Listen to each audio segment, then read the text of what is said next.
સૌને જય ભીમ, નમો બુદ્ધાય, જય ભારત, જય સંવિધાન।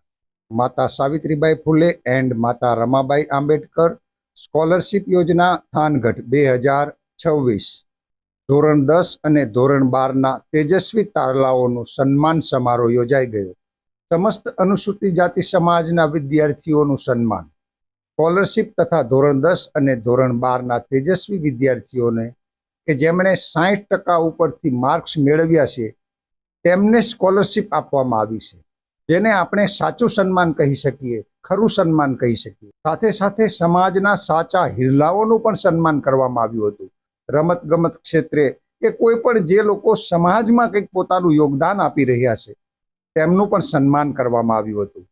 આ કાર્યક્રમના મુખ્ય મહેમાન યોમીબેન કલ્પેશભાઈ ત્રિવેદી, વર્ષાબેન જે પરમાર તથા થાનગઢ નગરપાલિકાના સદસ્ય પૂજાબેન પરમાર, કિરણબેન મકવાણા તથા ન્યાય સમિતિ ચેરમેન પાર્વતીબેન રાજેશભાઈ પારગી તથા બીનાબેન ચાવડા તથા નગરપાલિકાના વિરોધ પક્ષના નેતા એવા વિનોદભાઈ ચાવડા તથા નગરપાલિકાના સદસ્ય નીતિનભાઈ સિહોરા અહીં હાજર રહ્યા હતા।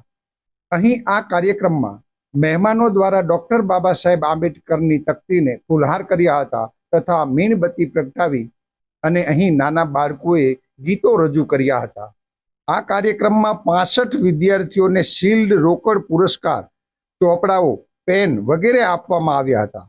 વિદ્યાર્થીઓને રાજેશભાઈ દેવકરણભાઈ પરમાર તરફથી શિલ્ડ અર્પણ કરવામાં આવ્યા હતા તથા રાજકોટથી પધારેલા એડવોકેટ ડીબી બગડા સાહેબ તરફથી વિદ્યાર્થીઓને પેન અર્પણ કરવામાં આવી હતી। CMM વાસણ વ્યવસ્થા ગ્રુપ તરફથી વિદ્યાર્થીઓને ચોપડા અને રોકડ પુરસ્કાર આપવામાં આવ્યા હતા। આ કાર્યક્રમ CMC વાસણ વ્યવસ્થા ગ્રુપ અને પરિશ્રમ યુવા ગ્રુપ તરફથી છેલ્લા ઘણા વર્ષોથી કામ કરવામાં આવે છે।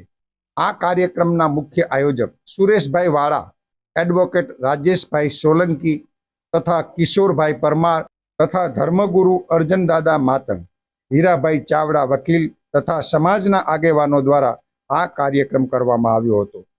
આ કાર્યક્રમમાં વિદ્યાર્થીઓ તથા વાલીઓ અને આગેવાનો સહિતના શ્રેષ્ઠીઓ જોડાયા હતા। કાર્યક્રમના અંતમાં સર્વે સાથે મળી અને મૈત્રી ભોજન ગ્રહણ કર્યું હતું। આ કાર્યક્રમ ખૂબ જ સફળ રહ્યો હતો અને એક પ્રકારે બાબા સાહેબ આંબેડકરનો જે સંદેશ છે, શિક્ષિત બનો, સંગઠિત બનો અને સંઘર્ષ કરો। આ કાર્યક્રમનો મુખ્ય ઉદ્દેશ કે બાબા સાહેબ આંબેડકરે કહ્યું હતું કે शिक्षा शेरनी का दूध है, जो पिएगा वो दहाड़ेगा। जिस दिन मंदिर में जाने वाले लोगों की लाइनें पुस्तकालय की ओर जाएगी, ये समाज बदल जाएगा, ये देश बदल जाएगा। आवा उद्देश्य અને હેતુ સાથે થાનગઢમાં સમસ્ત અનુસૂચિત જાતિ સમાજના બાળકોને સન્માનિત કરવામાં આવ્યા હતા અને શિક્ષણ જગતમાં ક્રાંતિ કરવા માટે અહીં જે આગેવાનોએ પોતાનું યોગદાન આપ્યું છે, સૌનો ખૂબ ખૂબ આભાર, ધન્યવાદ, ખૂબ ખૂબ સાધુવાદ પાઠવું છું। હું છું વેદ ગોવર્ધનરાય બૌદ્ધ, આપ જોઈ રહ્યા છો ભીમ કી આવાજ। જય ભીમ મિત્રો, નમો બુદ્ધાય। મિત્રો, આજે થાનગઢની અંદર માતા સાવિત્રીબાઈ ફૂલે અને માતા રમાબાઈ આંબેડકર સ્કોલરશિપ યોજનાનો કાર્યક્રમ કરવામાં આવ્યો હતો। આ કાર્યક્રમની અંદર ધોરણ 10 અને 12ના તેજસ્વી વિદ્યાર્થીઓનું સન્માન કરવામાં આવ્યું હતું। સમસ્ત અનુસૂચિત જાતિના તમામ વિદ્યાર્થીઓને આવરી લઈને આ કાર્યક્રમ ખૂબ જ સરસ રીતે કરવામાં આવ્યો। આ કાર્યક્રમમાં વડીલોનું સન્માન, સાથે સાથે સમાજના જે રિયલ હીરો હતા, જે સમાજને ખરેખર ઉપયોગી છે, એનું પણ સન્માન કરવામાં આવ્યું। રમત ગમત ક્ષેત્ર, કલાની ક્ષેત્રે જે વિદ્યાર્થીઓએ સમાજનું નામ ઉજ્જવળ કર્યું છે એમનું પણ સન્માન કરવામાં આવ્યું।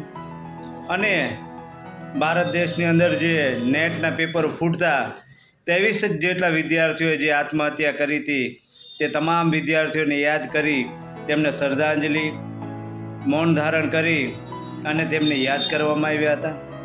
આ કાર્યક્રમમાં 65 વિદ્યાર્થીઓને શિલ્ડ, ચોપડા, પેન, રોકડ પુરસ્કાર અને સ્કોલરશિપ આપવામાં આવી હતી અને સમાજના દરેક વ્યક્તિઓએ સાથે મળી અને આ કાર્યક્રમનો આનંદ મેળવ્યો હતો। તો સમસ્ત સમાજના તમામ વ્યક્તિઓ, વિદ્યાર્થીઓ, વાલીઓ જે આ કાર્યક્રમમાં મુખ્ય મહેમાનો આવ્યા હતા, ખાસ કરીને મુખ્ય મહેમાન યોમીબેન કલ્પેશભાઈ ત્રિવેદી, સાથે સાથે થાનગઢ નગરપાલિકાના ન્યાય સમિતિ ચેરમેન એવા પાર્વતીબેન રાજેશભાઈ પારઘી, કિરણબેન મકવાણા સદસ્ય, પૂજાબેન પરમાર સદસ્ય, થાનગઢ વિરોધ પક્ષના નેતા એવા વિનોદભાઈ ચાવડા, થાનગઢ નગરપાલિકાના ચેરમેન નીતિનભાઈ શિયોહરા, નામી અનામી અનેક મહેમાનો આ કાર્યક્રમમાં જોડાયા હતા અને ખૂબ જ સારી રીતે શાંતિપૂર્ણ કાર્યક્રમ કરવામાં આવ્યો. અને સાથે અંતમાં સાથે ભોજન લઈ દરેક વ્યક્તિઓ છૂટા પડ્યા. સમાજમાં એકતા રહે, સમાજમાં શિક્ષણનો પ્રભાવ વધતો રહે તેવા સરસ હેતુથી છેલ્લા ઘણા વર્ષોથી CMS વાસણ વ્યવસ્થા ગ્રુપ અને પરિશ્રમ યુવા ટ્રસ્ટ આ કાર્યક્રમ કરી રહ્યા છે, કરે છે, કરતા રહેશે અને આવીને આવી સામાજિક પ્રવૃત્તિ સદાય રહે તેવી સૌને શુભેચ્છાઓ. જય ભીમ, નમો બુદ્ધાય.